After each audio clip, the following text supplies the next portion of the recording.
Good afternoon, and thank you for joining us. My name is Joe Terril. I'm president of Terril and Company, independent wealth managers in St. Louis, Missouri, with approximately $630 million in discretionary assets under management.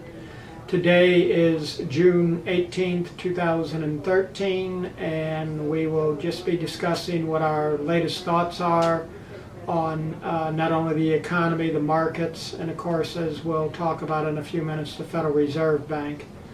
Assisting me today, as always, is Jesse Baker. And Jesse, if you're ready, let's move on to talking about the Federal Reserve Bank.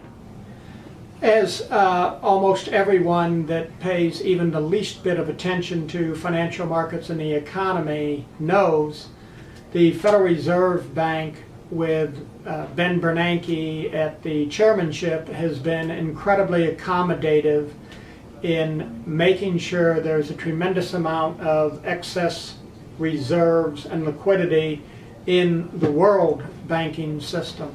He's been joined in this process by the Bank of China, the Bank of Japan, Central Bank of Europe, and others. In other words, as we've said in previous broadcasts, central bankers around the world have been very accommodative in making sure that interest rates stayed very low because of the amount of supply of money they have available into the banking system. Many people correctly believe this has helped to get the world economy moving along at a reasonable pace. Certainly at Terril and Company, we don't believe the economy is overheated. We certainly think there is a mild, small economic recovery going on that could be much better if the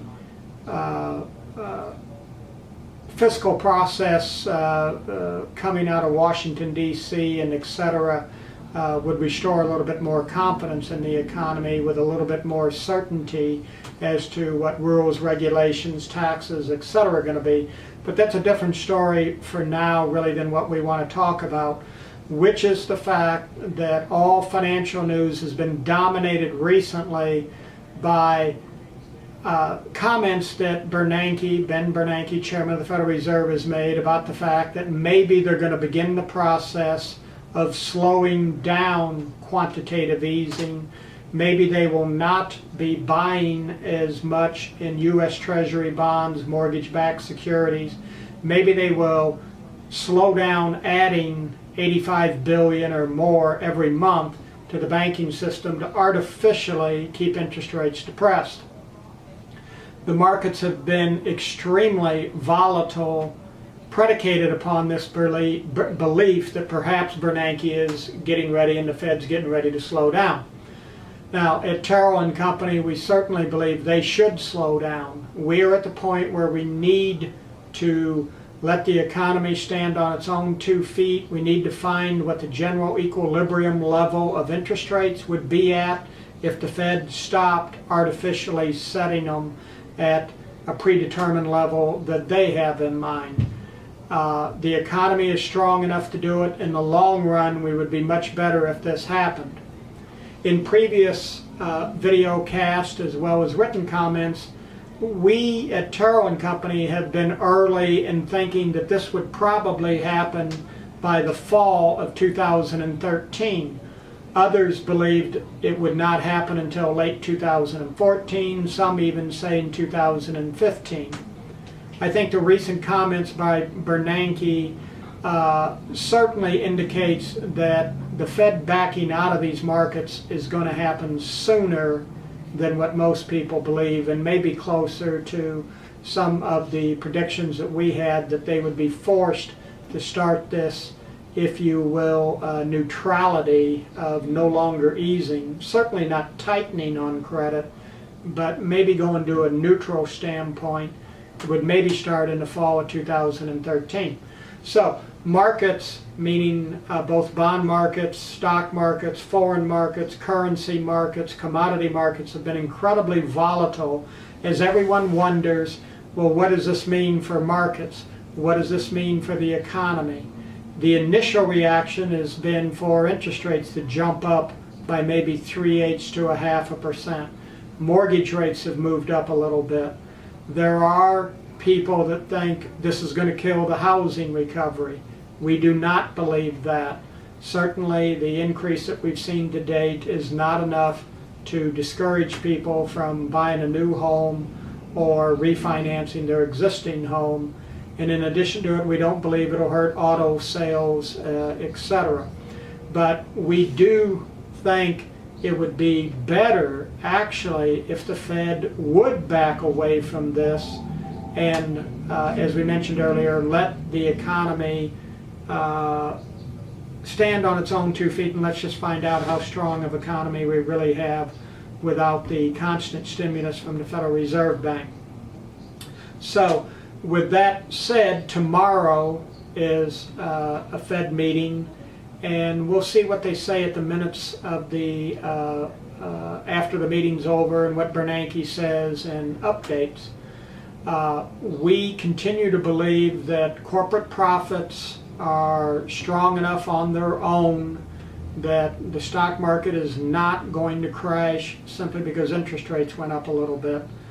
And we remain just as negative on bonds as we have been for the past year, meaning that bond prices, bond mutual funds will go down dramatically. We've seen a pretty good drop with just a little increase in interest rates, and this will become a much bigger drop, and we'll see some real losses in fixed income securities over the next couple of years. So we have no interest in our portfolios of owning anything that is interest rate related, such as fixed income securities, or maybe even some of the equities that have been acting like bonds as an alternative to the very low interest rate structure that we have.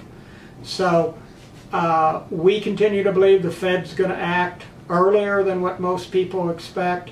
It will not kill the economy. It may upset investment markets for a while. But let's move on now, and Jesse, perhaps we'll talk a little bit more about maybe exactly what we expect to happen between now and the end of 2013. We expect by the end of the year bond prices to be significantly lower, stock prices to be very close to where they are right now, maybe 2 or 3% higher or lower, but pretty close to where we're at right now. We think commodity prices will be slightly lower, and we think the US dollar will be stronger. And this trend about the dollar being stronger is probably going to continue and be with us for 2 or 3 years. And basically, markets overseas, and particularly emerging markets, will probably be slightly lower.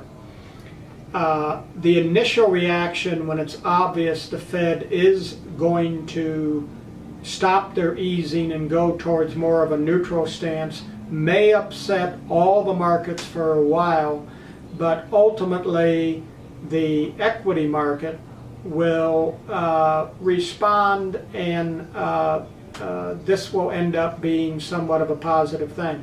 We were on record in the past saying that the end of the year and going off the fiscal cliff was a bunch of baloney. It didn't mean squat, and that's exactly what happened. We also made comments that the sequester was not going to be a problem for the economy, as that's not. Those normal, if you will, Keynesian type predictions just are not going to come true. And we feel very strongly that if the Fed will show what I would call some real discipline and stop with the radical injections every month of money into the system, the markets, particularly the equity markets, will not look upon that with disfavor. You may have initial trader reaction to the downside. You may have people that think this is going to be a big issue, but ultimately it will not be. So in general, we do not think we're going to see any type of crash simply because the Fed has decided to be a little bit more responsible about monetary policy. But we certainly do think that bond prices will get hit and hit hard, and people are going to wake up and wonder where they got the notion that bonds were conservative and you wouldn't lose money in bonds, as they see what's happened to the principal value of their bond holdings when interest rates just go up a little bit. In a 10-year government bond right now that's trading around a 2.20, which is up from maybe a 1.75, we think that'll be 3% by the end of the year. And that's a pretty aggressive prediction, but we believe that's what will happen. So again, we remain somewhat neutral on gold prices and other commodities, maybe a slight fall. Oil prices may be slightly lower than what they are right now. We remain mildly positive on stocks, incredibly negative on bonds. We're very bullish on the US dollar and want to try and look for additional ways to take advantage of that.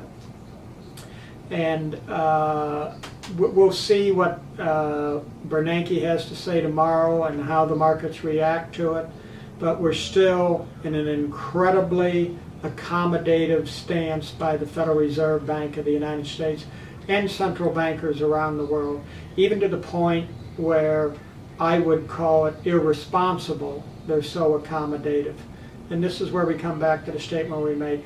I really hope they will stop with the quantitative easing and maybe become a little bit more responsible about how much money they're injecting into the economy every month. We thank you for joining us this afternoon. Once again, my name is Joe Terril, President of Terril and Company in St. Louis, Missouri, Independent Wealth Managers. And we will be back in about 30 days with another update for our clientele and for people who like to know what we're thinking about as it relates to the economy, investments, markets. We'll try and be back, Jesse, in another 30 days if you'll be sure and remind me. And we thank you for joining us.